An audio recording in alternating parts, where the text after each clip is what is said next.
Okey, so sekarang Dr. G operate di Johor, Kota Baru, KL, Penang dan Ipoh.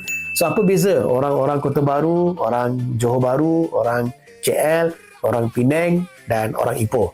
So pertama sekali, Dr. G perasan pasien-pasien di Kota Baru, mereka mempunyai masalah kencing manis yang lebih banyak. So belah pantai timur memang kencing manis merupakan sebab utama kenapa mereka mencari rawatan bariatrik. Sebab mereka memerlukan ubat yang banyak. Kebanyakan mereka yang cari Dr. G adalah mereka yang ada kencing manis dan ambil 2-3 ubat atau ambil insulin. So mereka buat bariatrik supaya mereka cure daripada diabetes atau penggunaan ubat mereka berkurangan. Pertama. Yang kedua adalah pasien yang daripada JB kebanyakannya sangat besar. Sangat besar.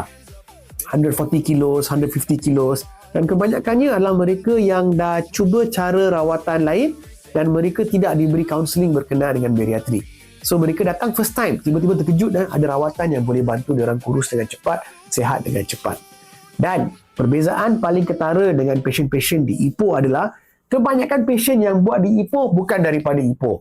Sebab orang Perak dan orang Ipoh kebanyakannya either kurus atau memang tak minat dengan rawatan bariatrik. So Dr. G memang mudah sebab kebanyakan pasien Dr. G di Ipoh adalah tetamu kita daripada Indonesia, daripada Johor, daripada KL, daripada Seremban. Last sekali, kenapa Dr. G tak buka servis di Melaka dan Seremban sekarang? Sebabnya mudah saja, Dr. G tak boleh tahan jam daripada KL ke Seremban dan Melaka. Mengambil masa yang lama, Dr. G takut.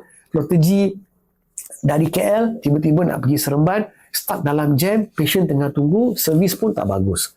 So Dr. G masih lagi tak buat pembedahan di Seremban dan Melaka. Korang minta lah kerajaan Melaka ke apa ke bukakan perkhidmatan flight ke airport supaya senang Dr. G datang ke Melaka untuk buat operation di sana.